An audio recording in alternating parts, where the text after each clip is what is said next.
In the next 3 seconds, something inside my family was about to crack in a way none of them could take back. I'm Claire Morgan. Didn't move when the applause started. I remember the sound first. Glasses, forced laughter, that polite kind of noise people make when they think they're witnessing success, not a setup. We were at Hawthorne Ridge Country Club, private dining room, too much gold in the lighting, too much confidence in the air. My mother raised her wine glass like she was presenting a trophy. "My son built everything himself," she said, smiling too hard. "No help, no shortcuts, just discipline." Applause, of course. My brother Ethan sat like he had earned it all in his bones. That small smile he used when he wanted people to stop asking questions. One hand on his chest, like gratitude had weight. My phone was under the table. Open banking app. $6,500. Warehouse payment. Processing. I had paid it this morning, like I always did. Like it was nothing. Like I wasn't slowly disappearing behind it. 18 months. Warehouse lease, insurance, software, payroll gaps. Temporary fixes that never ended. And now he was being applauded for standing on his own feet, while I quietly kept his from collapsing. My mother turned toward me mid-toast. "Claire," she said warmly, "you must be proud." Something in me went very still. I smiled anyway. Not kind, not angry yet, just done. "Absolutely," I said. Then I heard myself add, almost gently, "If Ethan did it all alone, then he won't need the $6,500 I just canceled before dessert." It didn't land immediately. For a few seconds, the room kept pretending. Then it stopped pretending. Forks paused midair. A glass tilted too far. Someone actually laughed like it was a joke before realizing no one else was laughing. Ethan looked at me first, not shocked, measuring, like he was deciding what version of me this was. "You're joking," he said lightly. "Claire, come on. Don't do this here."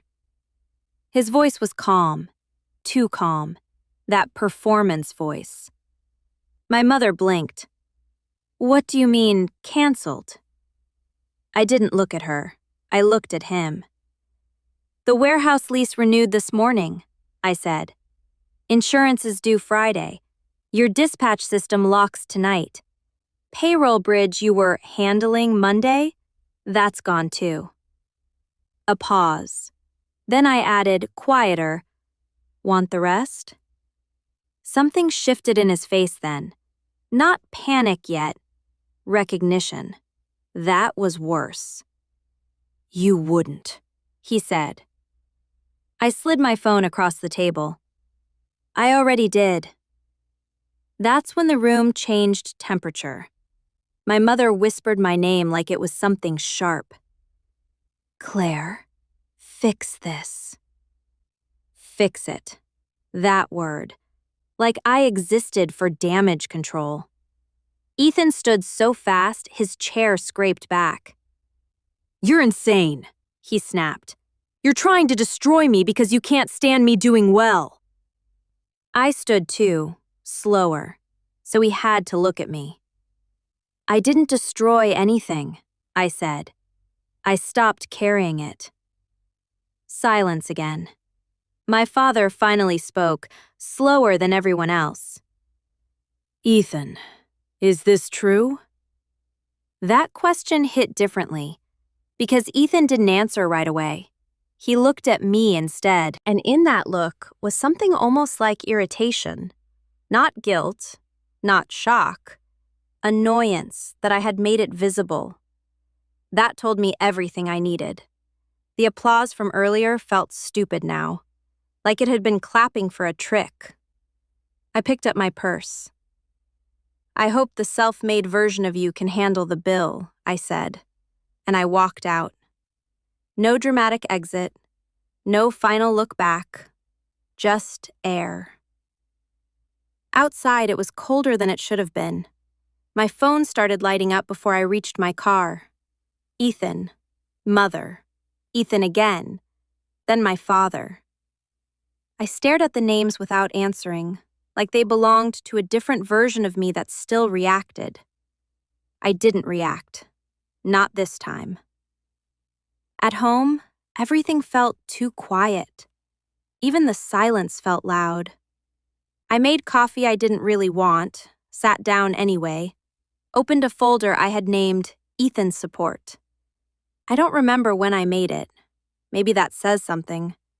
Receipts, transfers, screenshots, messages where he said things like, "I'll fix it soon," and "just one more month."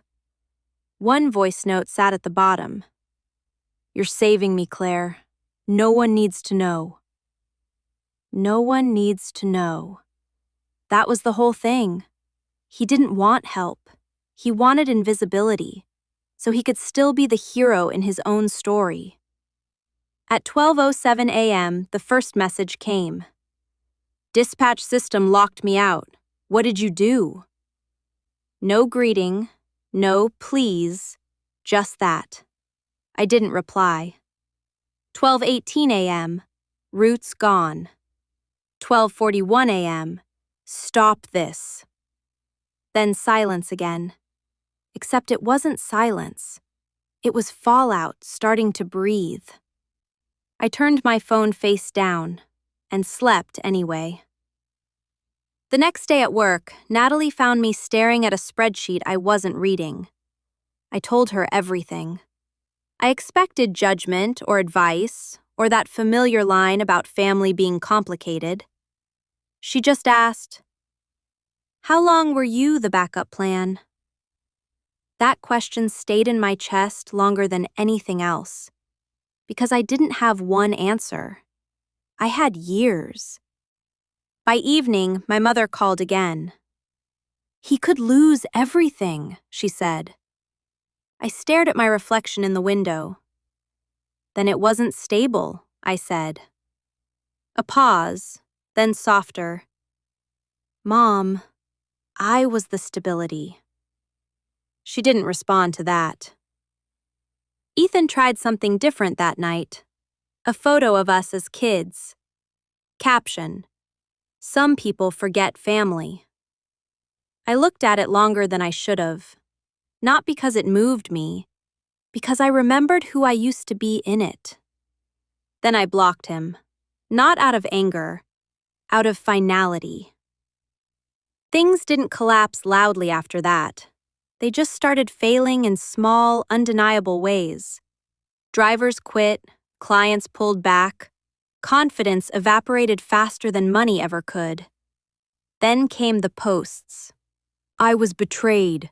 I trusted the wrong person." He never named me. He didn't have to. But then someone who used to work for him commented under it. "You mean the sister you called your investor?" Then another. "You told us payroll was covered." Then another. That's when the story stopped belonging only to him and started leaking out. My mother showed up at my door 2 days later.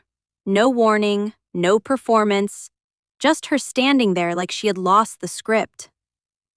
"I didn't know," she said. "I know," I said. She swallowed. "I thought you chose this." "I didn't choose it," I said quietly. "I got left in it." That's when she started crying. Not loudly, not theatrically, just tired crying. Ethan was at their house later that week when she called me. He wanted a meeting, so I went. Not to fix anything, just to end it where it started. He was already pacing when I arrived. My father looked older. My mother looked like she had already cried past the point of more tears. Ethan saw me and tried to smile, but it broke halfway. "You happy now?" he said. I didn't answer right away. I placed the folder on the table instead. All of it. proof without noise. My father opened it first, then stopped. Then another page. "How much of this is real?" he asked quietly. Ethan didn't answer. That silence again. My mother whispered, "We thought he was doing it." "I was doing it," I said. "That's the difference you missed." Ethan finally snapped, voice cracking. "You needed to feel important." I looked at him for a long moment, and something in me finally didn't bend. "No," I said. "I needed to exist outside of you." That shut the room down. Not emotionally, structurally, like something had ended its function. Weeks later, everything he built officially collapsed, and I didn't feel victorious, just lighter in a way that confused me. Months later, a small transfer came through.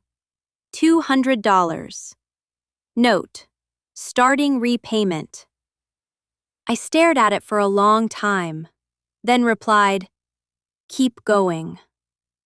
Not forgiveness, not closure, just distance becoming something else. And for the first time, I understood something simple. Leaving isn't the end of a story. It's the moment it finally becomes honest.